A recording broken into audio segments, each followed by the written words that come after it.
गर्दन का दर्द, कंधों का दर्द और वहां से वो दर्द का हाथ में उतरना, क्या ये सर्वाइकल स्पॉन्डिलाइटिस तो नहीं है? अक्सर लोग मुझसे पूछते हैं कि मेरी गर्दन में दर्द है, कंधों में दर्द है और वो पिछले काफ़ी महीनों या सालों से है, क्या यही सर्वाइकल तो नहीं है? दोस्तों, आज मैं डॉक्टर अश्विनी कुमार करनाल प्लस के माध्यम से आप लोगों के साथ सर्वाइकल और लंबर स्पॉन्डिलाइटिस के बारे में बात करूंगा और आपको बताना चाहूंगा कि इसको ठीक करने के तरीके बिल्कुल आसान हैं। 90% लोग बगैर किसी दवाई के ही सर्वाइकल स्पॉन्डिलाइटिस से ठीक हो सकते हैं। तो क्या है सर्वाइकल स्पॉन्डिलाइटिस, हम बात करेंगे। हमारा जो गर्दन की रीढ़ की हड्डी है उसको हम सर्वाइकल स्पाइन बोलते हैं। उसके अंदर हमारी हड्डियां होती हैं, उनके बीच के अंदर सॉफ्ट डिस्क, जिनको लोग मनके बोलते हैं, वो होता है और उन्हीं के बीच से पीछे से निकलती है बारीक नसें, जो कि हमारे हाथों को और नीचे के पोर्शन में हमारी टांगों को नर्व की सप्लाई देती हैं। इस तरह से हमारे गर्दन से जो नसें निकलती हैं वो C5, C6, C7, 8 ऐसे करके हमारी हाथों को सप्लाई करती है और ऐसे ही पैरों की तरफ नसें निकलती हैं। जब कभी भी ये मन के हिल जाते हैं या इनकी सेटिंग खराब हो जाती है, ये छल्ले हिल जाते हैं, नसें पीछे की तरफ चली जाती हैं, तो वो नसों पे दबाव डालते हैं और पूरी टांग या फिर पूरे हाथ में दर्द का आना हो जाता है। इसी बीमारी को कहा जाता है सर्वाइकल स्पॉन्डिलाइटिस और ये शायद ही कोई ऐसा आदमी हो जिसको जिंदगी में ना हो। हम सभी लोगों को कभी ना कभी कमर या गर्दन का दर्द हो ही जाता है। हर बार वो सर्वाइकल स्पॉन्डिलाइटिस नहीं हो सकता है वो मस्कुलर पेन भी हो। आखिरकार इस दर्द के होने के कारण क्या है?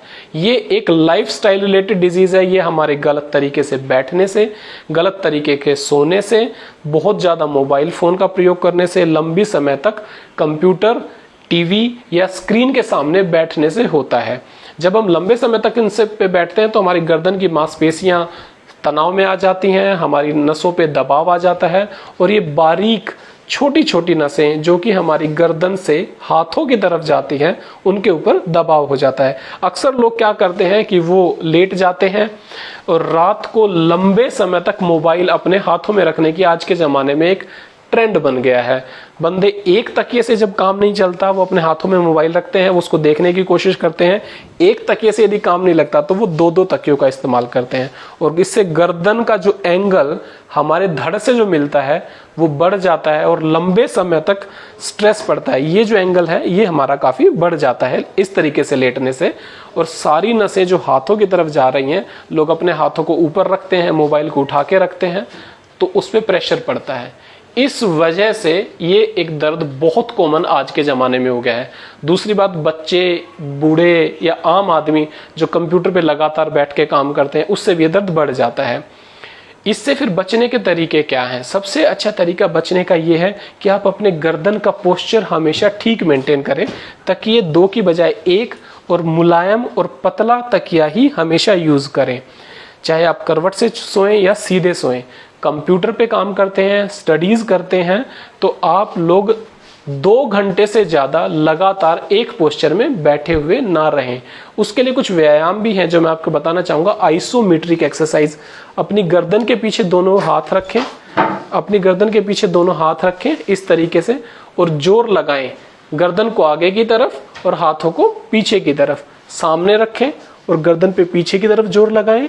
साइड में रखें, इस तरीके से जोर लगाएं, फिर इस तरफ रखें, इस तरीके से जोर लगाएं। ये एक्सरसाइज दिन में 2 या 3 बार और एक पोस्चर 10 बार तक आप कर सकते हैं। इससे आपकी मसल्स की जो टोन है वो ठीक हो जाती है, आपके जो मनकों की सेटिंग खराब हो गई थी वो ठीक हो जाती है और जिन लोगों को ये बीमारी बढ़ जाती है तो कभी कभी हाथों में दर्द नीचे तक उतरता है, सूनापन, झंझनाहट, रात में सोते सोते हाथों में ऐसा लगता है जैसे कि उनमें जान नहीं है, वो ढीले पड़ गए हैं, ये अक्सर देखने को मिलता है।